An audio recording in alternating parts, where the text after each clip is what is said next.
see the body that you see on the trophies, that's what's expected from us as wellness competitors. So is this where we'll be seeing you in the next few years? Very soon. Yeah. Yeah, probably by the end of the year. Okay. This is where we will be. So toned.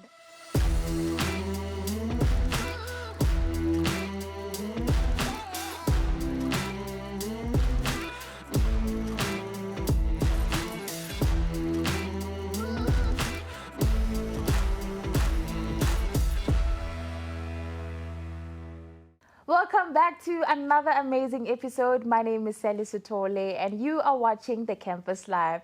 On today's show, we have a multi-award winning wellness bodybuilder, as you can see with the trophies on the table. I mean, come on!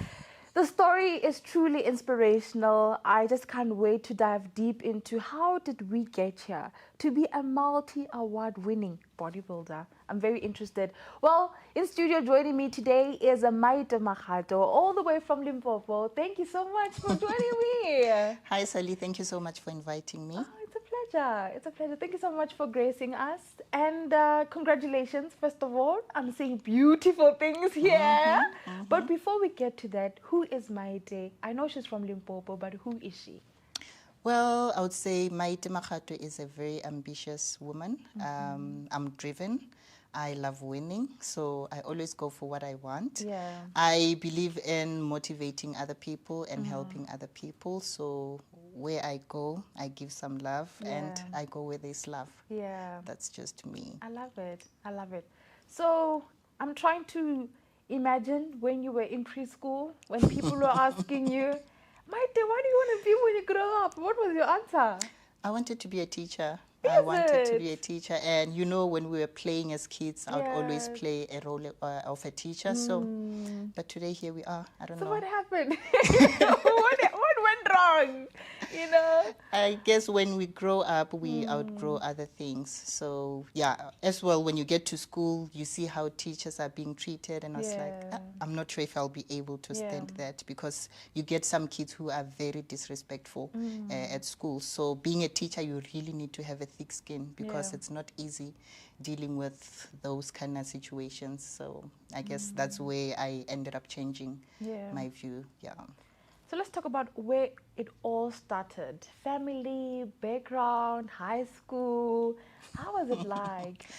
Well, primary, I went to Tom Primary School. It's in Nobody. It's a village in Limpopo. Yeah. Then high school, I went to Mountain View. It's in Tefluop. Well, my family is situated in Polokwane, Gamotiva.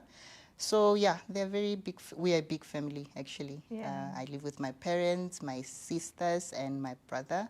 So yeah, that's us. So I know you from back in the days. I think 2014, 15, if I'm not mistaken. Yes. And when I met you, you were like, someone was like, I want to be like her, you know? It's like, oh, damn. You know, because you're a model and you were doing absolutely amazing things. So with the modeling industry, how did it all start with that? It started in high school. Oh, okay. I also never thought I would be a model at some point. I also didn't know that I was beautiful, I have to be honest. So when I got in high school, there was a beauty pageant in school. So the other lady came to me, she was like, have you entered the pageant? I was like, me, pageant, why? She's like, you have the body, you have the looks, why not give it a try? So I went for my first pageant, and I got in the top 5. Then now there was a part where we had to answer questions. Then it kicked me off. I was not prepared for the questions. So, but then seeing that I was able to get to the top 5 told me that there was something. So I just needed to work on my answering of questions, and that's how it started. And how was it from there? From there, I worked so much on being able to answer questions, and I must say I've been doing well since then, because every pageant that I entered since then, I was placing in the top 3 every time. Congratulations. So, yeah, I was doing good. How many titles do you have, actually, from back in the days? If you have to, like, you know, sum it up, how many are they? Yeah, it's a lot, because I used to do over 6 to 7 pageants in a year. So you can just imagine if you're doing 6 to 7 and you're always in the top 3, meaning you get 6 titles in a year. So probably more than 40.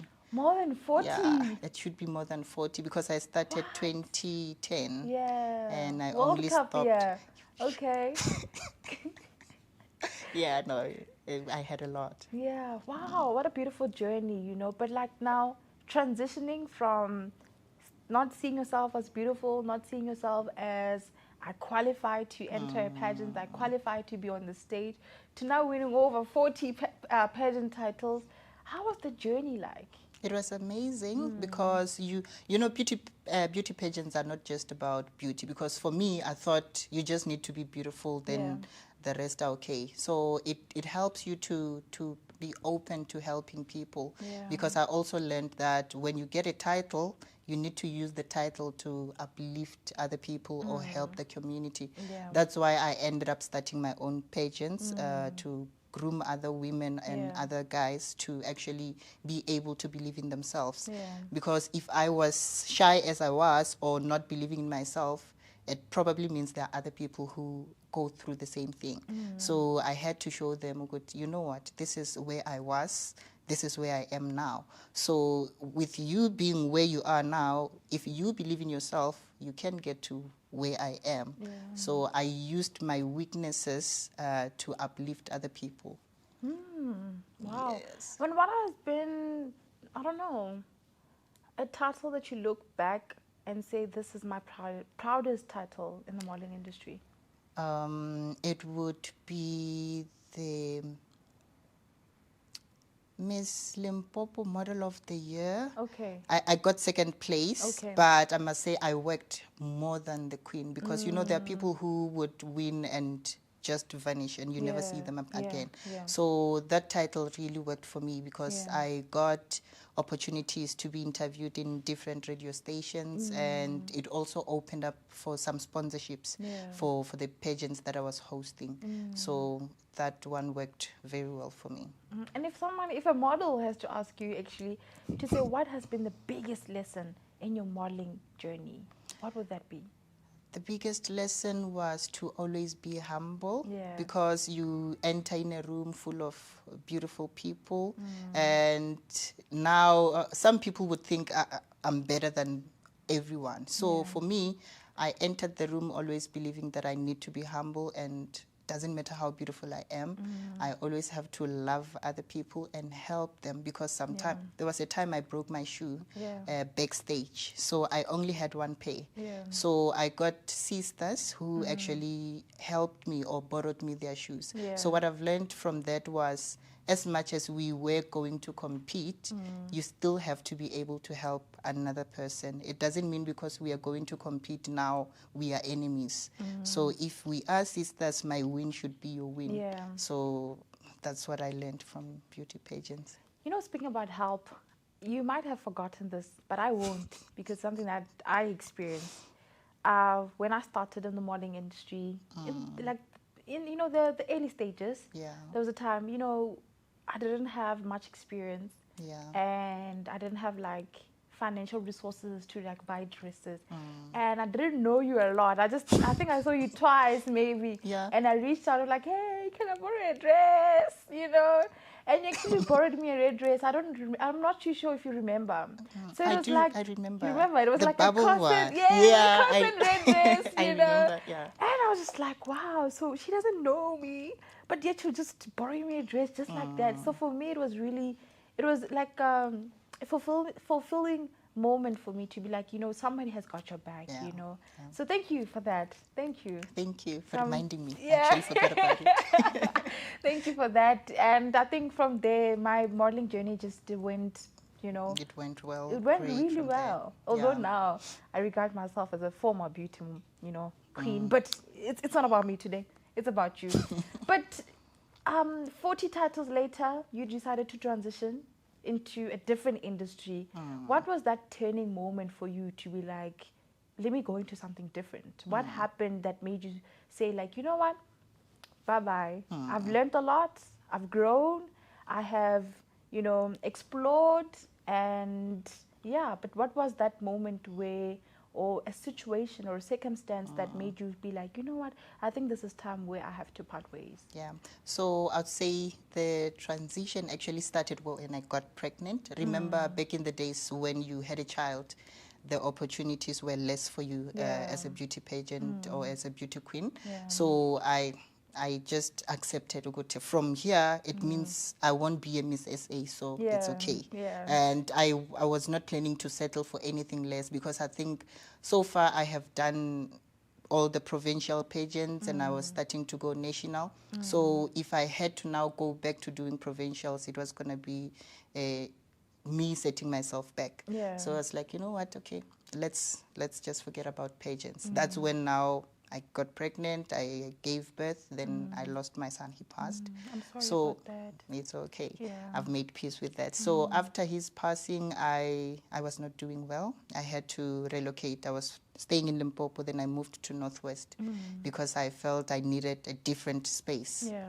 So it got to Northwest, I wasn't doing anything. I was just staying with my sister, not working, not studying.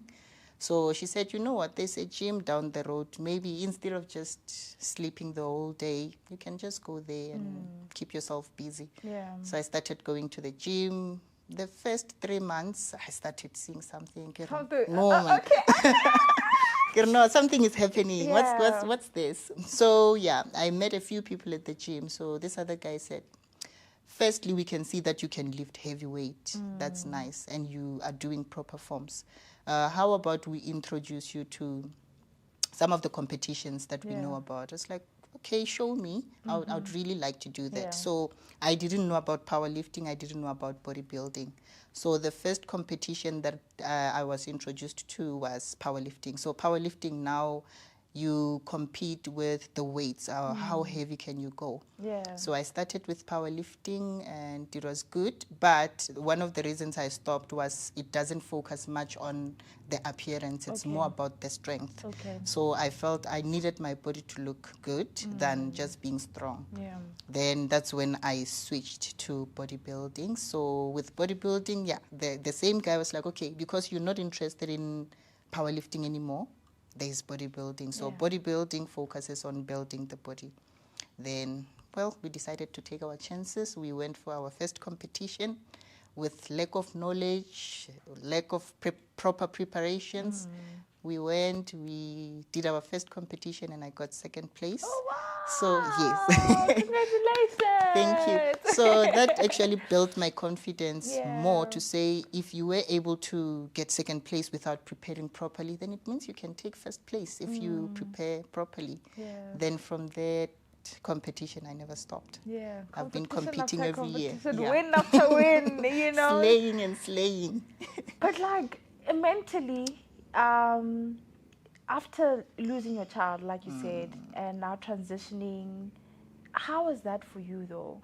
You know, because a lot of people go into depression when they stop certain things, or when they realize that they can't continue a certain career because of this and this and that, and moving to a different city as well. Yeah. And now, so everything all together mentally, how did you take it? It was heavy. It knocked me a lot. Yeah. It really knocked me. I must say I was actually able to come out of the situation because I had so much support from my family, from my friends, and from church. Yeah. I don't always believe in talking to people about my problems, but going to church actually helped me because we had sessions with our pastor to actually talk about whatever that we were going through. Yeah. So it helped me a lot. It took time for me to get back to being okay. Yeah. But yeah, But you're here now. I got supported. Yeah. Stronger. Than ever. Yeah, I like that. So now let's move on to this, right? You won your first competition, second place, and you were like, I'm not moving, I'm not looking any This back. is where I have to be. Right? Yeah. I don't know how many competitions later, but you are now like a multi-award winning bodybuilder, right? Yeah. What is this all about? For someone who looks at you and don't understand, like, okay, but what is she doing? What is this all about? What is this division or this industry focus on, and so forth? So bodybuilding is actually big. There's different divisions. I also didn't know. I thought you just need to have muscles and go on stage. So there's different divisions. So for a person who has no knowledge, I would say before you start preparing for a competition, know which division you want to go for, because when they judge you based on that division. So you might have the best body, but if you are not in the right division, you're going to lose. Yeah. So the first thing that they look for is, are you in the right division? So I do wellness. So wellness, they focus more on big legs, small waist, and you need to have round shoulders and nice built glutes. So yeah, it's actually, you are a female version of all the other bodybuilders, because you still look like a woman. I'm sure you've seen all the other bodybuilders who look like men. Yeah, so for us, actually, you see the body that you see on the trophies. That's what's expected from us as wellness competitors. So is this where we'll be seeing you in the next few years? Very soon. Yeah. Actually, yeah, probably by the end of the year. Okay. This is where we will be. So toned. Wow, I can literally see, like, you can see the muscle, the fiber, and everything. That's where we are going. Wow. But now, I imagine if you're bodybuilding, that means you can't eat the same way everybody eats. That's true. So how did diet come along in terms of now changing, being strict in certain food? Now you can't just eat ice cream just anyhow. You know, you just can't have cheese and so forth. So how did that all change for you? It was a difficult one. You are from Limpopo, you know. Go Limpopo, you wake up, kapap. Yeah. Lunch is pap, Yeah. dinner is pap. So it was very difficult for me, because now I have to eat rice. Yeah. I have to eat chicken. I have to eat broccoli. It was things that I was never really used to eating. I was used to eating the same things morning, afternoon, and so forth. So for me, it was more about wanting the results than what I really want to eat. So I was like, if I'm told that I need to eat this to get where I want to go, then it means I need to put in the work, because I want to win. So another thing that pushes me is every time I think of cheating, I'm like, okay, what are the people that I'll be competing with doing now? Are they cheating? If they're not cheating, then it means they're going to win over me. Yeah. So for me to be focused, I keep, should I say, scaring myself with what my competitors are doing at the time. Yeah, so that pushes me to stay consistent. So I'm trying to imagine people who are seeing you on the street. Let's say you're walking. Let's say you're walking in this beautiful dress, and they can see your thighs, your body. Don't you get questions like people saying, do you like take steroids or not? Do you get that? I do. I do get that a lot. Yeah. Others would just say, yay, stop. Yeah. I get that a lot. Others be like, you're going to end up not having kids. You won't get married. Who's going to be attracted to marrying someone who looks like this? Yeah. So, you know what? I told myself, people are always going to have something to say. Yeah. So I'm not going to stop what I want to do or put my goals aside because people have something to say. So I've made peace with all that. But however, chances of you still getting pregnant and having a child, are they still there? Yes. 100%? Yes. Okay. I can't say 100% because I don't No, know I'm just saying, like, it's not changing your body internally or anything. No, okay. It doesn't. Okay. So now I'm trying to think, when you're changing your diet, it can be quite costly with things that you're eating. It is. And I'm not too sure, because I can see with my brothers, when they go to the gym, you know, they sometimes have to supplement with certain things. Is that what you're supposed to do as well? Yes. Yo. It is very expensive because now imagine if you have to buy a certain amount. You know, food are expensive at this point. So I'll just make an example. If they say you need to eat a certain amount of protein and you get that from eggs, and you eat 10 eggs in a day. 10 eggs in a day? Yeah. Is that what you do? Oh, wow, okay. So if you I do eat 2 in a day. If you do the math, how much are you going to be spending on just eggs alone? And eggs are expensive. Eggs are expensive. Yeah, so it's a very expensive sport. So even the diet is very expensive, and the supplements are also expensive. So yeah, it's not easy. I can imagine. But I guess this is some of the discipline that you have to put in so that you can get to the goal. That's true. Right? But now the challenges that you have overcome, or that you have faced rather, in this journey, What's happening there? Challenges, because I can imagine there's been a lot. But what are some of the challenges that you probably went through? Lately, Yeah. I've been asked a lot if I'm a male or a female. Really? So my answer to that is just believe what you want to believe, because I got tired of always trying to explain myself, especially on social media for people who have never met me. They're like, your voice sometimes is too deep, so we are confused. Are you a male or female? I'm like, you know what? I'm done explaining. Believe what you want to believe. The other challenges that I come across would be being able to financially sustain myself, because I need to buy supplements, I need to buy the food, I need to register for the competition, you need to buy the bikinis, they are very expensive. So if I am to say the cheapest would be around 2.5. And you are marked down if you're not wearing the correct bikini that they want. Are you serious? And the shoes, again, there's a certain type they want. You don't just wear any kind of shoes. So expenses. It's a lot, hey? It is a lot. So when people see you, they think, she just got that bikini from a certain store. No, there are designers who actually do those things, and they work with federations. So we have different federations. So each federation have their own requirements. Yeah. So you need to know how they want the designs to be, how the shoes should be. Yeah, and again, you also need to get a coach. Yeah. So the coaches are very expensive. And you also need to pay for gym. So it's paying and paying and paying. Yeah. Yo. But then, after the paying and paying and paying, your proudest moment though, so far? My proudest moment was when I won All Africa in 2022. Oh, wow.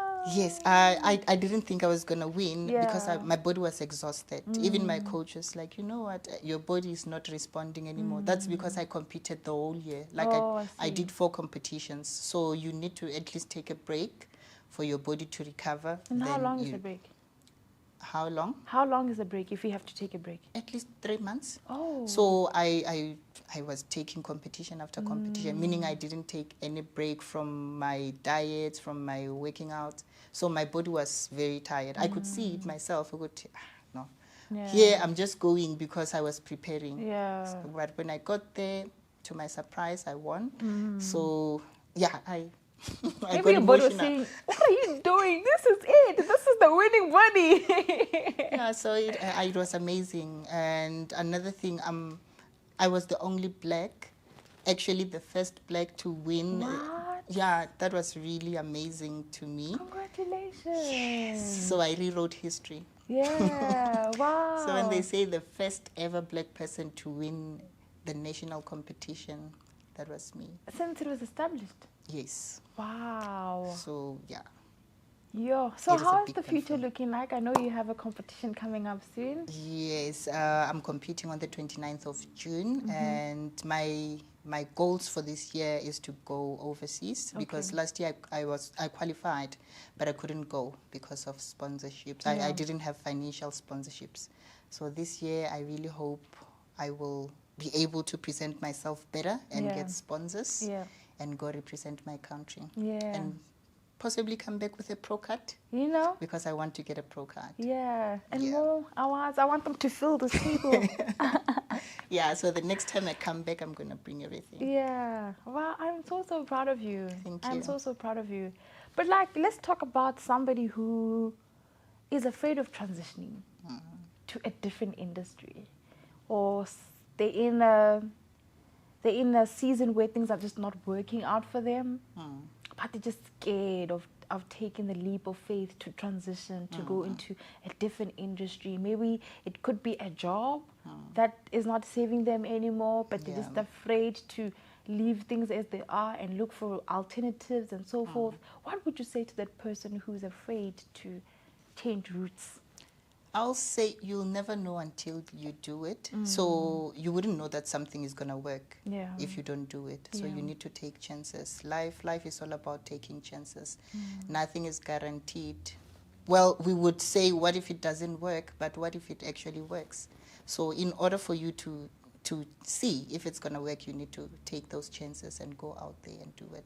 I mean, what's the point of staying where you are no longer achieving what you wanted to achieve, or you are no longer gaining anything? So feel free to go out there and experience. Also believe in God. I honestly believe that God is the person who always opens doors for us. Yeah. So if you believe in God, then pray. Yeah. He will definitely guide you to the right places. I love that. I love that a lot. But is this the only thing that you're doing, or are you working full time? Do you have hobbies that you're doing on the side? You know? I am working. I have a 9-to-5 job. Okay. I am a student. I'm currently studying my LLB. You're a student? Yes. How are you managing everything? It's crazy. It's crazy. I'm telling you, I'm always tired. Sometimes people feel like I'm neglecting them, and it's not deliberately. It's because there's just a lot going on. Yeah. But I believe as soon as I'm done, things will settle down. I rather put pressure on myself now and relax in the future. So I also have a company that I'm running. So I sell pageant things. It's your sashes, your crowns, anything that has to do with beauty pageants. Yeah. And recently I just started designing bodybuilding bikinis because I saw a gap there. So that's something that I'm also working on. Hobbies, does going to the gym work? It does work. It does. That's what I do. If I'm not at work, I'm at the gym. If I'm not at the gym, I'm home studying or working on my company. Yes. Yeah. Okay, so now, how is the future looking like? The future is exciting. Okay, I can already bright. see. It looks really bright. Yeah. Yes, as I said, I'm currently preparing for a competition for the 29th of December. Yeah. I mean the 29th of June. So yeah, I hope to win, because if I win, it means I'll be taking the title for the 3rd year in a row. In a row? Yeah. How many awards do you have actually? It's a lot. I'll just mention the ones that I remember. Let's just say for last year. Last year I did 3 competitions. So I did IBFF Pro Diva, I got a 1st place. I did Fire and Ice, I got a 1st place. Then I did All Africa, I got 2nd place. Oh, wow. So those are the ones that I remember for last year. Just last year. Then, you've been in the game for 5 years. Yes, A so whole there's 5. more. Yeah. I wonder how your house is looking like. Yo, it's full of trophies everywhere. easy. Yeah. Yeah, but I'm so proud of you. You know, Thank I'm you. so proud of you soldiering through all the life challenges, the trials and tribulations that we all encounter. Yeah. And you're here today owning your story, winning in an industry you never thought you ever make it. Yeah, no, I never And thought now I would look be at here. you. Yeah, I'm so proud of you. All the best, right? Thank you so much, Sally. So where can people find you? Your work, On social media? Okay, social media, all platforms, Facebook, Instagram, TikTok, it's Makgato Maite. Okay. So that's where you can find me. All right. And you said something about your company? My company, yes, it's House of Maite on Instagram and Facebook. Okay. All right. Maite, it was such a pleasure. You're a little bit intimidating me. I think I should also hit the gym and, get those muscles coming through, But ladies and gentlemen, this is where we leave it for today's episode. Until I see you next time on the Campus Life, my name is Selisa Tole. Goodbye. The University of Johannesburg, the future reimagined.